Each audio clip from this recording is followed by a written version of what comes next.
Here's what I put in today. I put in a Bumble Rubble seedling.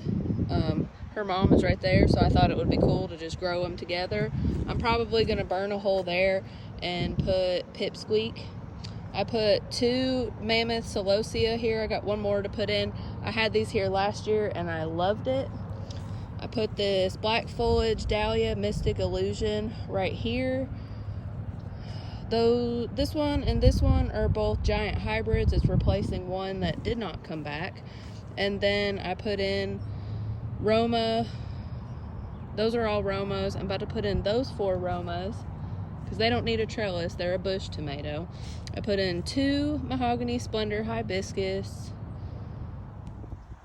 Alright, this is my 3rd planting session, and I have put in almost a whole row of Abe Lincoln right here. I've got 3 more. I want to dig up those seedlings. I've got 3 more spots on that trellis.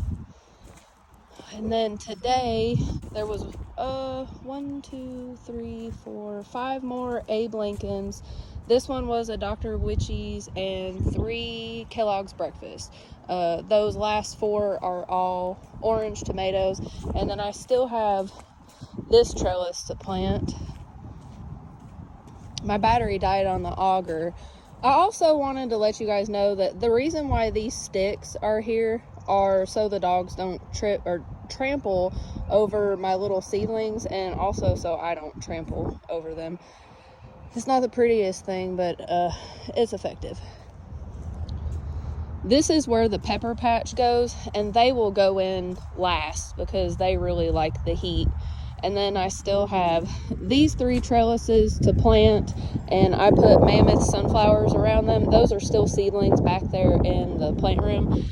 And then I'm probably going to do Clip Daga down this whole center row. I didn't have to start it because it pops up everywhere in the garden. This is all it, so I'll just pull everything but one out of here. You hear that? This plant shoots seeds. It's so weird. Okay, sidetracked. I'll probably do zinnias on the outside row. And then over here, this little trellis always has the cucamelons or mouse melons. They always pop up down here, so hopefully they will. If not, I'll put a cucumber or cucumbers on there. And then I will put some squash and stuff down here. And these trellises will have loofah gourds, blue butterfly pea, ruby moon, hyacinth bean. There was a passion flower vine there. I'm not sure if it will come back. I think that's all that's going here. And then I have birdhouse gourds. I'll probably put the birdhouse gourds here, or martin gourds. What else? And then over here, I had an ant issue on 2 spots. I gotta work on that again. And then I have 1, 2, 3, 4, 5 more tomatoes to put in over here. 3 of them are already down here. I've got 3 more dahlias to find a spot for. These are all seedlings from Bumble Rumble. It was probably my favorite dahlia last summer. I gotta find a spot for them. Over here, because it's closest to the walkway, I put a Sweetie. It's a cherry tomato. Barry's Cherry Crazy, which is a yellow cherry tomato, and Black Beauty, because I thought the black tomato would look pretty next to the yellow one. And over here I put the 2 tomatoes that David gave me recently. The clematis is in bloom, and it's all the way up to here. And look at all of these rosebuds. Some of them look like this up here. That one's got like 3 on it. That one's got 3, and every single one of these tips has a bud.